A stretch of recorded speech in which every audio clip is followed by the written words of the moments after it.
네, 조국 장관 주변을 둘러싼 수사가 전방위적으로 진행되고 있는 가운데 조 장관이 검찰 개혁 작업에 속도를 내고 있습니다. 법무부와 검찰 간에 보이지 않는 전쟁이 시작이 됐다, 이런 얘기도 흘러나오고 있는 상황이고, 또 정치권에선 조국 장관 임명을 놓고 여전히 대치가 계속되고 있습니다. 이른바 조국 정국 2라운드. 연휴 기간 추석 여론전 짚어보도록 하겠습니다. 최진 대통령 리더십 연구원 원장, 또 노동일 경희대 법학전문대학원 교수 두 분과 함께하겠습니다. 안녕하십니까? 네, 안녕하세요. 안녕하십니까?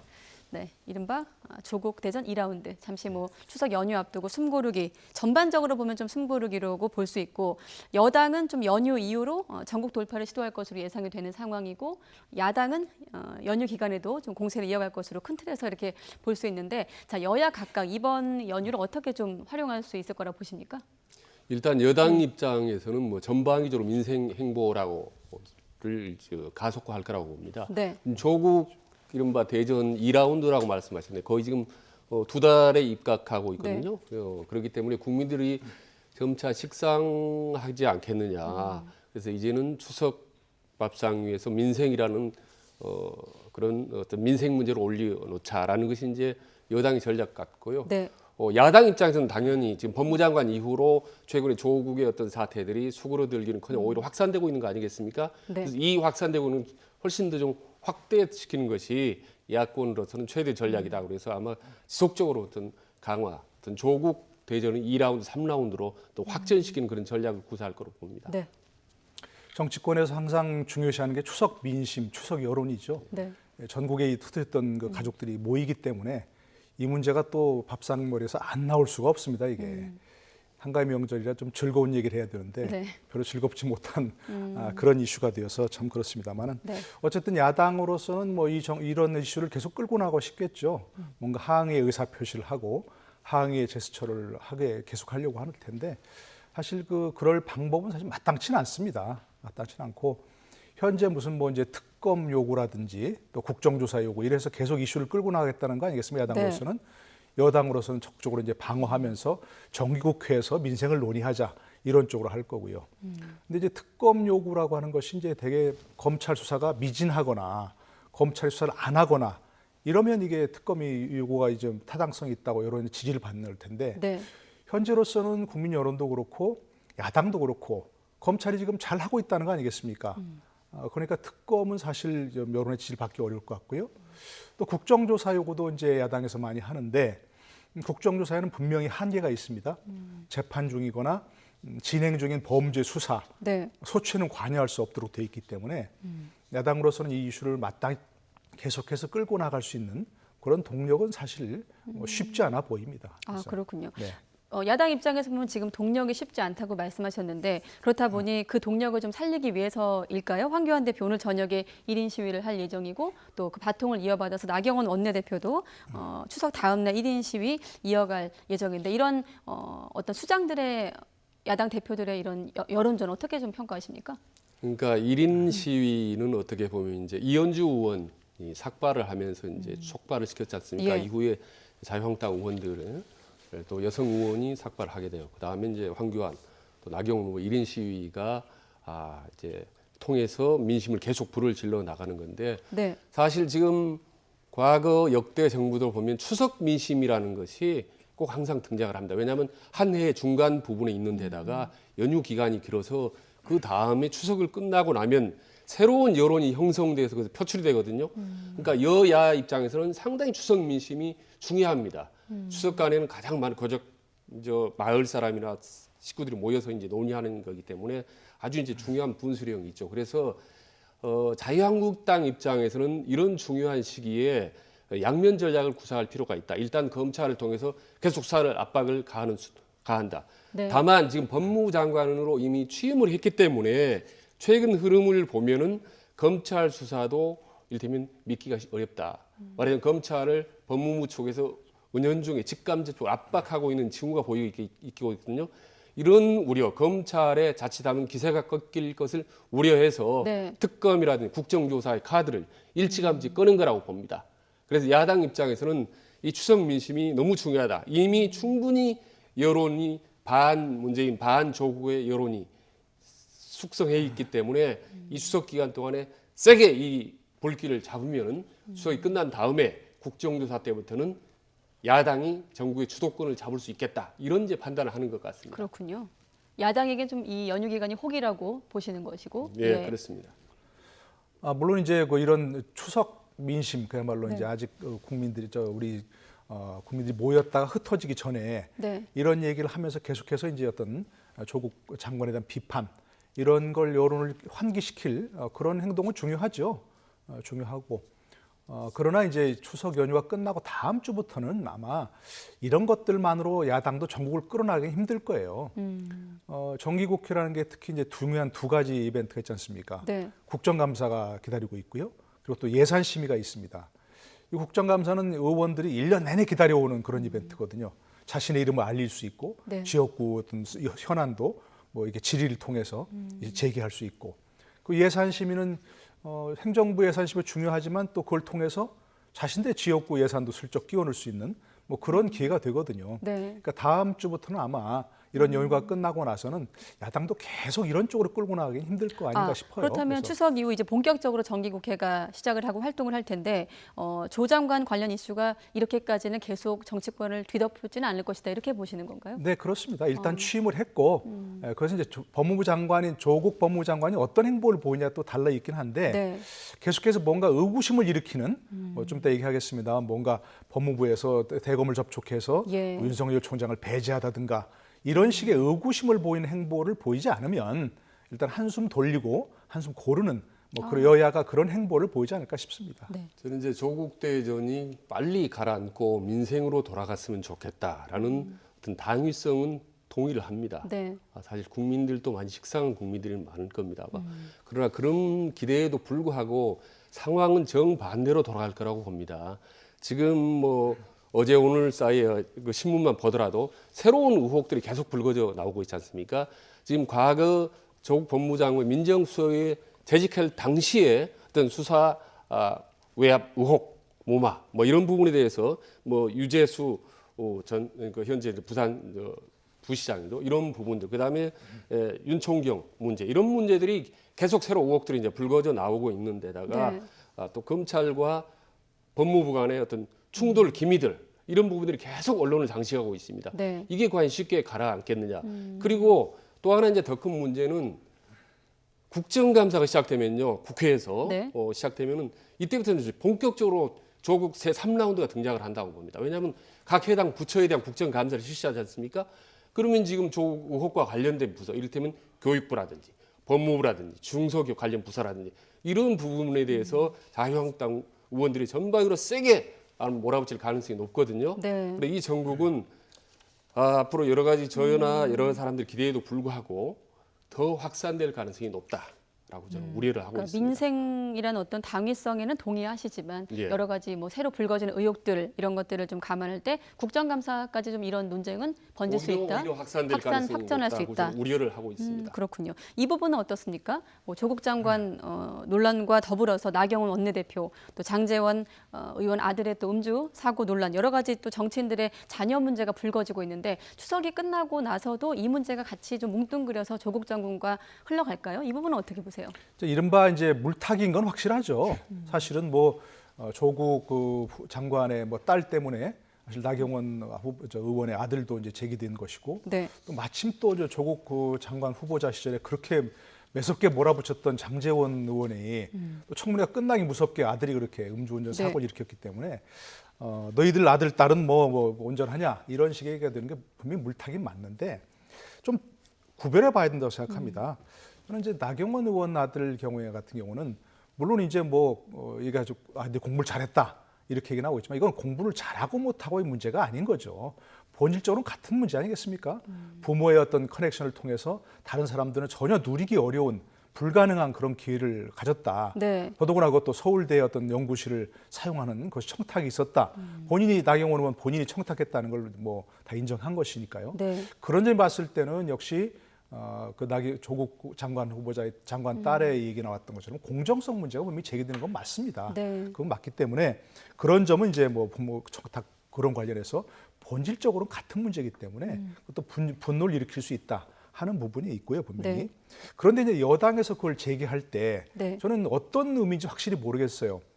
자, 나경원 의원 아들 경우도 문제가 있으니까 조국 딸도 문제가 있다고 하는 것인지, 조국 장관 딸도 문제가 있다고 하는 것인지, 나경원 의원 조국 그 장관 후보 딸이 문제가 없으니까 나경원 의원도 이렇게 문제가 없다고 하는 것인지 어떤 걸 주장하는 것만 잘 모르겠어요. 여당의 입장이요. 여당 입장에서 네. 그걸 이제 제기하고 있는 거 아니겠습니까? 예. 그러니까 그런 일 봤을 때는 뭘 지적하려고 하는 것인지 분명히 좀 했으면 좋겠다는 생각이 들고요. 네. 또 장제원 의원 같은 조금 또 상황이 다르지 않습니까?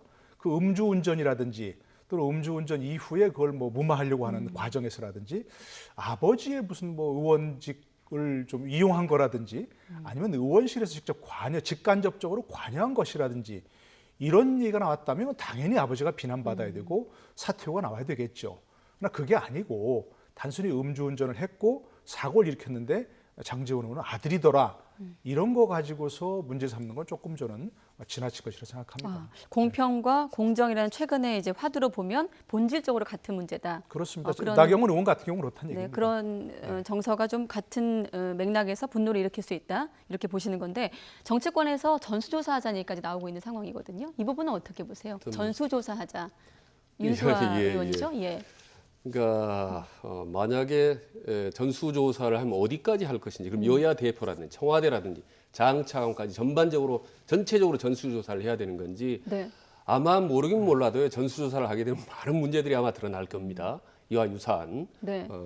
근데 아까 이제 말씀하신 전반적으로 노동일 교수님의 논리는 제가 보기 상당히 좀 정확하게 짚어주신 것 같아요. 그리고 사실 이제 그 여권의 물타기는요, 과거 저도 이제 정부에 있었지만은 사실 그 늘상 자주 그 활용하는 그 전략 중에 하나입니다. 예. 너희도 잘했느냐 뭐 이런 이제 전략인데, 다만 이제 이런 물타기지만 야당에게는 악재인 건 사실이거든요. 그래서 전통적인 강력한 여당의 지지층, 열성 지지층들에게는 일종의 야당을 공격할 수 있는 명분을 제공해 준 거죠, 사실은. 그런 점에서 약간의 물타기라는 그런 비난에도 불구하고 이런 걸 띄웠다고 봅니다. 네. 가장 지금 전선에 나서 있는 사람이 나경원과 장제원 아닙니까? 예. 공교롭게도 악재가 나온 건 사실인데 그 악재를 훨씬 이제 확대시켜서 이제 본질과 어떤 뿌리와 어떤 가지를 흐리게 하는 이런 이제 전략은 과거에도 사실 여당은 많이 썼던 것 같은데요. 그럼에도 저는 불구하고 이 지금 조국 사태의 의혹들이 워낙 크고 계속 지속적으로 눈덩이처럼 불어나오고 있기 때문에 저는 이 두 가지로 물타기를 하는 데는 사실 쉽지는 않다고 봅니다. 네, 알겠습니다. 자, 조국 장관 임명 이후 야권이 움직이고 있습니다. 이른바 반조국 연대로 한 목소리를 내고 있는 상황인데 화면을 한번 보도록 하겠습니다. 위선자, 범법자를 법무부 장관으로 세운다고 하니 어떻게 이 정부를 믿겠습니까, 여러분? 힘을 모아서 반드시 끌어내려야 됩니다. 자유한국당이나 저희들이나 저는 이 문제에 대해서 생각이 같고 그렇다면 협력 안 할 이유가 없다고 생각합니다. 네, 자 유승민 의원 생각도 같고 협력을 안 할 이유가 없다. 같이 움직일 수 있다. 이런 입장을 밝혔거든요. 네. 어떻게 좀 전망할 수 있을까요? 그러니까 보수의 어떤, 야권으로서는 협력으로 상당히 좀 뭐 호기 좋으니까 야권이 서로 이제 어떤 이슈를 통해서 이제 뭐 협력하고 보면. 네, 좀 있으면 좀 뭐 어떤 가능하면 연대까지도 갈 수 있는 뭐 그런 좋은 기회가 됐다고 생각합니다. 그러나 이것이 이제 뭐 섣불리 앞으로 야권 통합까지 갈 것이다 이렇게 보는 건 지나친 이제 뭐 어떤 섣부른 생각이고요. 예, 지금 여러 가지가 좀 얽혀 있는 그 복잡한 얘기가 결국 선거제도가 어떻게 될 것인가 하는 것에서 달려 있는 부분이 있거든요. 만약에 선거제 개혁이 이루어질 가능성이 있다 그러면 야권 통합까지 하는 건 불가능한 거죠. 왜냐하면 바른미래당도 제3당으로서 생존할 수 있는 가능성이 생기는 것이니까요. 그런데 야권 연대가 결국 통합까지 이루어질 가능성이 있다고 한다면 선거제가 무산되고 선거제 개혁이 무산되고 이대로 현재의 어떤 룰대로 선거가 치러질 가능성밖에 없다. 이러면 야권 연대가 또 통합까지 갈 수 있는 뭐 그런 얘기가 될 수 있겠지만 네, 현재로서는 특히 손학규 대표가 그에 대해서 굉장히 부정적인 생각을 네. 갖고 있기 때문에 이 연대는 사실은 원론적으로는 같지만 실제 강론에서 어떻게 움직일 것인가 하는 것은 쉽지 않다고 생각합니다. 원론에선 같지만 강론은 쉽지 않을 것이다. 유승민 의원 표현을 좀 그대로 빌어서 다시 표현을 하면 유승민 의원은 생각이 같고 움직일 수도 있다는 거고 손학규 대표는 생각은 같지만 같이 움직일 의사는 없다 이런 거거든요. 네. 그런 흐름에서 보면 좀 범야권 연대가 힘들 것이다 이렇게 전망하시는데 원장님은 어떻게 보십니까? 뭐 크게 보면 비슷한데요. 그러니까 야권이 연대하고 연합할 수 있는 명분은 계기는 충분히 주어졌다. 다만 통합하기는 아직 이르다라고 저는 봅니다. 이번에 네. 이제 조국 사태 관련해서 민주당을 뺀 나머지 의원들 정당들이 전부 다 전체적으로 이제 공격을 했지 않습니까? 그래서 무언에도 연대가 사실 형성이 된 거나 다름없죠. 네. 특히 이제 정의당 부분이 사실 약간 막판에 애매모호한 태도를 취했지만은 사실 데스노트로군요. 줄곧 문제가 있었다는 부분을 제기했습니다. 예. 그러니까 민주당을 제외한 나머지 야당이 전체적으로 한 목소리를 낼 수 있는 그런 계기와 어떤 멍석이 깔아진 셈이죠. 그럼 이후 구체적으로 그럼 통합까지 이어질 수 있겠느냐라는 부분은 아직까지는 저는 시기상조다. 두 가지 때문이라고 봅니다. 하나는 문제는 조금 전에 지적해 주신 선거법 문제입니다. 선거법 관련해서는 자유한국당을 제외하고 나머지 정당이 전부 연대를 해버렸거든요. 아주 희한한 현상인 거죠. 네. 그러니까 선거법만 돌아가면은 자유한국당이 왕따가 되는 겁니다. 그 외에 나머지 국문에서는 민주당이 왕따가 되고 네. 아주 이 역설적인 양극단의 현상은 이 간격을 얼마나 줄일 것이냐라는 부분이 있고요. 두 번째 중요한 부분인데 손학규 대표가 연대는 하면서 통합 부분에 대한 발을 빼고 나머지 한때 야권이 뭉치기를 원하면서도 망설이는 이유가 자유한국당의 어떤 그 박근혜 그림자입니다. 자칫하면은 박근혜 정당으로 몰려버리면 그리고 막판에 총선에 가서 여당 입장에서 이렇게 국민들한테 호소를 할 수 있는 거죠. 자, 우리 잘못한 건 맞단 말이야. 그러면 문재인이냐 박근혜나 선택해라. 라는 양극단의 논리로 갈 경우에 그리고 자유한국당을 박근혜의 어떤 잔당으로 몰아붙일 경우 아주 나머지 야권에서는 힘들 수밖에 없다. 그래서 앞으로 자유한국당이 중심으로 해서 어떤 범야권의 통합 혹은 강력한 연대를 형성하려면 네. 두 가지입니다. 이 선거법의 문제를 어떻게 조율하느냐 하는 거하고 박근혜의 그림자를 얼마나 과감하게 털어내느냐 이 두 가지가 저는 관건이라고 봅니다. 아, 그렇군요. 알겠습니다. 자, 큰 틀에서 얘기는 여기까지 하시도록 하시고 또 그다음 부분은 이제 조국 장관을 둘러싼 의혹을 수사 중인 검찰의 수사 관련 내용. 지금 보면 첫 피의자 신병 확보가 무산이 됐습니다. 사모펀드 운용사와 투자사 대표에 대한 구속영장이 기각이 된 상황인데 첫 단계부터 지금 차질이 빚어졌다 이렇게도 볼 수 있는데 이 부분은 좀 앞으로 어떻게 영향을 미칠까요? 네, 일단 뭐 검찰 수사에 제동이 걸렸다고 봐야 되겠죠. 네. 그 부분은 구속영장 청구가 이제 기각이 됐으니까요. 그러나 전 좀 검찰이 구속영장 청구하는 걸 보면서 너무 서두른 거 아닌가 싶은 생각이 들었어요. 사실은 구속영장 청구라는 건 요즘에 법원이 굉장히 엄격하게 보기 때문에 증거를 많이 수집해야 할 텐데 그렇게 됐을까 했는데 조금 이제 문제가 있었고요. 특히 정경심 씨 조국 장관의 배우자를 피의자 수사도 없이 조사도 없이 기소하는 그런 모습 검찰이 많이 서두르고 있다는 생각을 했습니다. 네. 물론 이제 조국 장관 이 청문 일정이라든지 이런 것들이 참 급박하게 돌아가기 때문에 검찰의 어떤 일정 그것을 수사 그 행태를 비판만 할 수는 없겠지만 이게 바로 조금 이제 너무 성급하게 청구했다는 걸 보여주는 것 같습니다. 물론 이제 그 근본적으로 제동이 걸린 건 아닌 것이 영장 기각 사유가 법원이 그렇지 않습니까? 범죄 혐의가 소명됐다. 그리고 이제 실체관계, 사실관계에서 본인들이 자백하고 있기 때문에 구속할 필요성이 없다는 얘기를 했거든요. 만약에 범죄 혐의 소명이 부족하다든가 이런 쪽으로 이제 영장이 기각됐으면 검찰 타격이 클 텐데 검찰 수사에 일단은 뭐 용인해준 그런 기각 사유이기 때문에 앞으로 뭐 근본적으로 검찰 수사에 뭐 차질이 있거나 뭐 그러지는 아니라고 보여집니다. 기각 사유를 근거로 그런 판단이 가능하다 그렇습니다. 이런 네네. 말씀이시고요. 네. 근데 영장을 기각한 사유가 좀 흥미로운데요. 법원 측에서는 뭐라고 얘기했냐면 증거가 이미 충분히 확보됐다라는 거고 네. 또 신병이 제대로 확보돼 있다.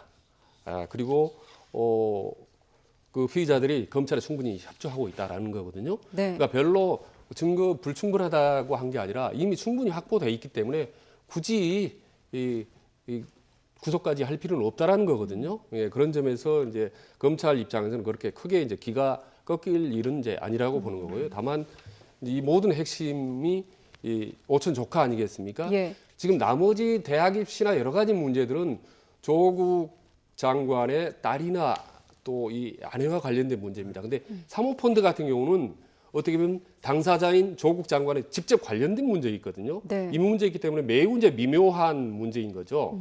그래서 최근에 이제 아다시피 이 마치 그 청문회 과정에서 조국 장관으로 입맞춤을 한 듯한 그런 녹취록이 또 공개가 또 됐지 않습니까? 네. 그리고 또 공교롭게도 청문회 직전에 해외로 또 나갔지 않습니까? 그 이제 도피 도망이라고 얘기하지만 아직도 지금 해외에 머물러 있습니다. 필리핀인가요? 있기 때문에 이 부분에 대한 의혹을 명확히 규명을 하려면 빨리 오천 조카가 들어와야 된다. 오히려 조국 법무장관이 빨리 들어오도록 네. 촉구해서 이 의혹을 털어내는 것이 이 어떤 여권, 어떤 조국 장관 입장에서는 필요한 일이라고 보는 거죠. 오촌 조카의 신병 확보가 수사에서는 좀 관건이 될 수 있다. 네, 그렇습니다. 네, 이런 말씀이시고 또 크게 보면 검찰 개혁을 외치는 조국 장관과 또 검찰 어떤 수사 부분이 충돌하면서 이른바 뭐 앞서 제가 전쟁이 시작됐다 이런 얘기도 흘러나오고 있다 이렇게 말씀을 드렸는데 이 부분은 좀 어떻습니까? 지금 조국 장관은 몰랐던 일이라고 얘기를 하고 있거든요. 네. 네. 계속 이제 뭐 몰랐다는 얘기였죠. 사실 심지어는 뭐 사모펀드가 뭔지조차 몰랐다고 얘기했는데, 그러니까 좀 운영 과정에서 전혀 몰랐는데 사실은 그런 얘기가 좀 배치되는 증거들이 많이 나오고 있지 않습니까? 공직자 재산 등록할 때 사모펀드 그 부분을 등록을 했었다는 얘기도 많이 나오고 있고요. 뭐 코링크 외에도 또 함께 포함된 그런 얘기 나왔다는 것이고, 또 운용 보고서를 이제 청문회 석상에서 얘기를 했는데 그것도 이제 급조된 의혹이 있다는 그런 얘기고요.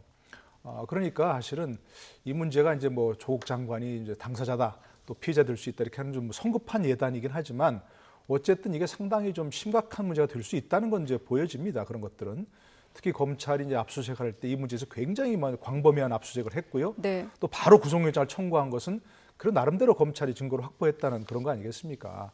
그리고 이제 지금 얘기하셨지만 다 알고 있습니다만 핵심 관계자들이 다 지금 도피를 해 있는 상황이고요. 이게 떳떳하고 아무 문제가 없는 거 그러면 도피할 이유가 없지 않습니까? 그리고 일부에서 얘기하는 것처럼 또 이 조모 씨가 이제 핵심 역할을 했는데 조국 장관 측에서는 오촌 조카에게 뭐 좀 속은 것이 있다. 이런 얘기도 나오고 있어요. 일부에 흘리는 얘기로는. 그리고 또 정경심 교수 조국 장관의 배우자는 이 조카와 또 연락을 하고 있다는 얘기도 일부 나오고 있거든요. 네.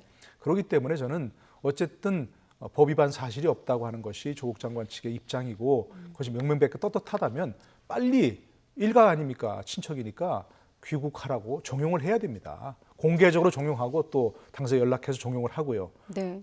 그러니까 이런 점에서는 하루빨리 귀국을 해서 명명하게 검찰 조사를 받고 뭐 문제가 없다면 클리어되는 게 바람직한 일이죠. 네, 알겠습니다. 또 큰 틀에서 보면 지금 법무부와 검찰관의 힘겨루기 부분도 지금 주목을 받고 있는데 이 부분은 좀 앞으로 어떻게 전개될 것으로 예상하십니까? 지금 먼저 조국 장관이 되기 전부터 기속적으로 얘기했던 검찰 개혁 있지 않습니까? 청와대도 얘기했던 네. 검찰을 개혁해야 된다. 이 논리는 크게 세 가지입니다. 하나는요.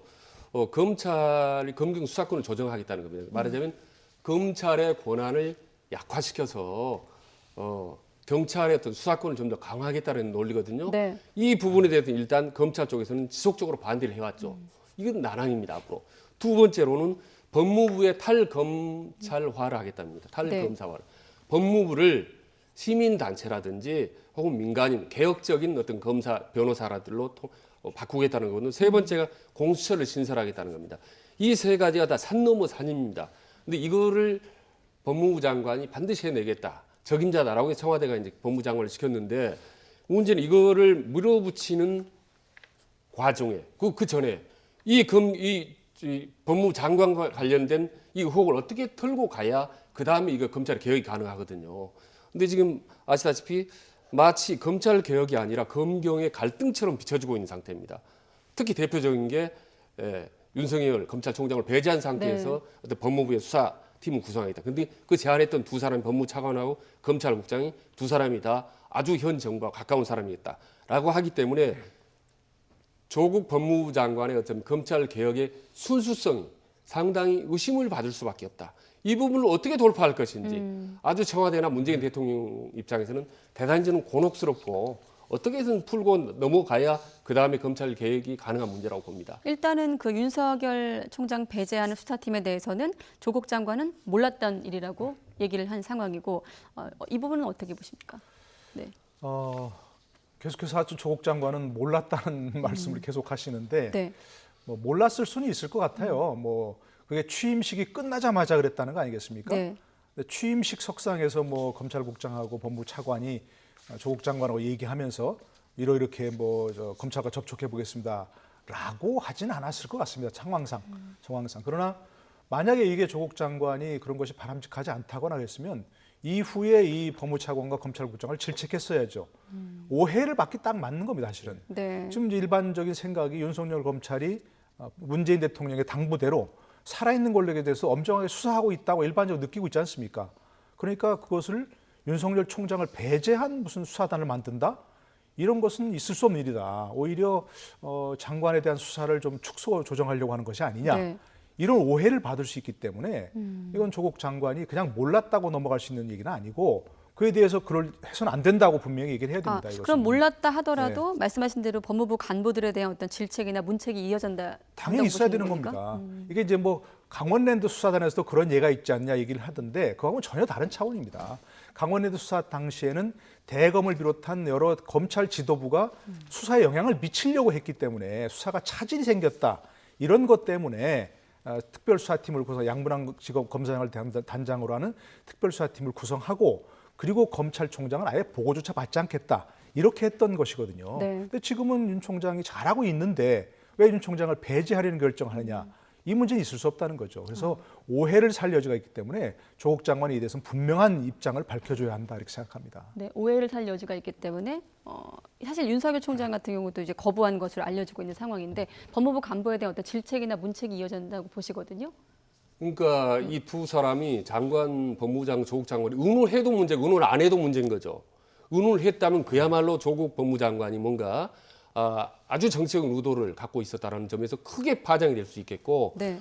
몰랐다면 아니 신임 장관이 막 온 지 하루 이틀밖에 되지 않았는데 아주 민감한 극히 지극히 민감한 수사팀을 새로 꾸리는 것 그것도 검찰총장 배제시키는 문제를 몰래 얘기했다라면 둘 중에 하나죠. 네. 하나는 아까 말씀하신 대로 정말 독단적인 자의적인 결정이기 때문에 징계를 받든지 아니면은 새로운 검찰총장을 아주 우습게 보고 자기들끼리 마음대로 하려고 했든지 네. 두 가지 아니겠습니까? 그런 점에서 보면 상당히 심각하고 문제가 있다고 보는 거죠. 그리고 이후에 재발 방지를 막는 차원에서라도 어떤 형태라도 조국 법무장관이 징계는 뭐 모르겠습니다. 징계든 뭐든 간에 대외적으로 두 번 다시 이런 일이 있으면 안 된다라는 것을 분명하게 천명할 필요가 있다고 최소한 봅니다. 입장 표명은 있어야 된다. 네, 있어야 된다고 이렇게 봅니다. 보시는 거군요.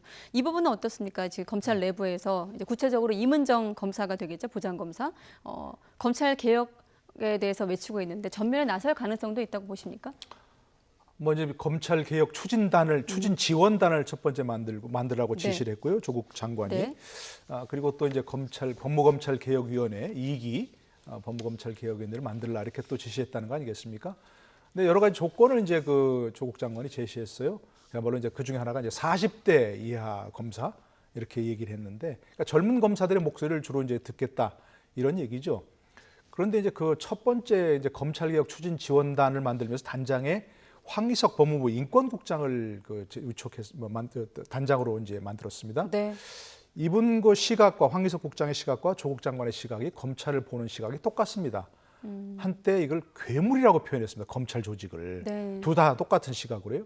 그런데 이제 지금 이제 그거는 검찰 밖에 있을 때 법무부 공무원이 되기 전의 시각이었다면 현재도 똑같은 시각을 가지고 검찰을 그런 집단으로 보고 개혁을 해야 한다. 이렇게 보면 오히려 검찰 조직에 저항을 불러일으킬 가능성이 높습니다. 물론 검찰 개혁이 필요하다는 건 우리가 수십 년 동안 얘기해왔던 얘기고 누구나 다 수긍하는 얘기입니다. 네. 그러나 아까 얘기하셨지만 검경수사권 조정 크게 봐서 검경수사권 조정, 공수처 설치, 법무부의 탈검찰화 이 세 가지가 큰 틀이라고 한다면 앞에 두 가지 공수처 설치 그리고 또 검경수사권 조정은 이미 패스트트랙 법안에 올라가 있습니다. 그러니까 법무부가 할 수 있는 일이 많지 않습니다.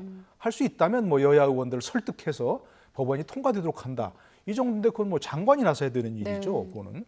그러니까 이제 법무부 탈검찰화는 또 박상기 법무장관 시절에 많이 지금 실천했습니다.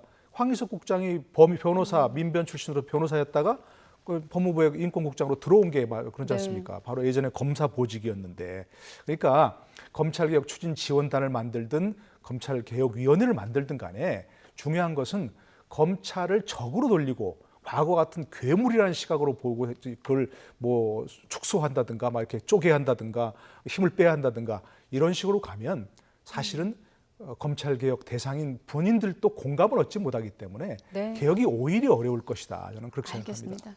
네. 그러니까 이문정 검사가 상당히 좀 어떻게 보면 소신이 뚜렷하고 좀 상당히 강성인 것 같아요. 보면 내부 아마 직속 상관의 검찰이 검사를 또 고발하기도 했고요.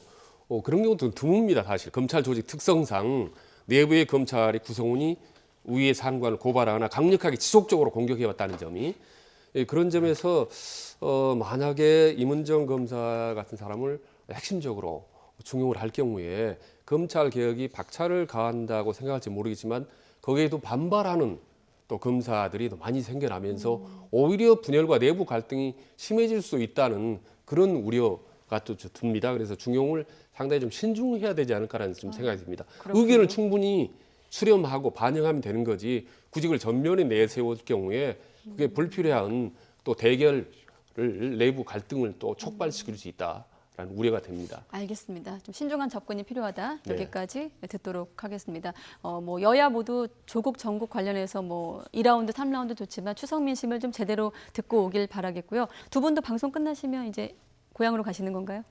저는 뭐 어머님을 비롯해서 가족들이 가까이에 모여 네. 있습니다. 네, 저 모여 있는 점심 먹기로 했는데 이거 끝나고 가기로 이렇게 했습니다. 아마. 네, 저는 원장님은 이제 뭐 가족들끼리 좀 모여서 오랜만에 대화 좀 나누고 있어요. 그동안 뭐 조국 사태나 이런 너무 복잡해서요. 네. 좀 조용히 좀 알겠습니다. 저도 생각을 좀 하고 추석 이후에 어떻게 할 건지 좀 구상 좀 하라고. 네, 알겠습니다. 구상을 가지고 또 다음 시간에 만나도록 하겠습니다. 네, 연휴 첫날 시간 내주셔서 두 분 다 고맙습니다. 네, 네, 고맙습니다. 고맙습니다.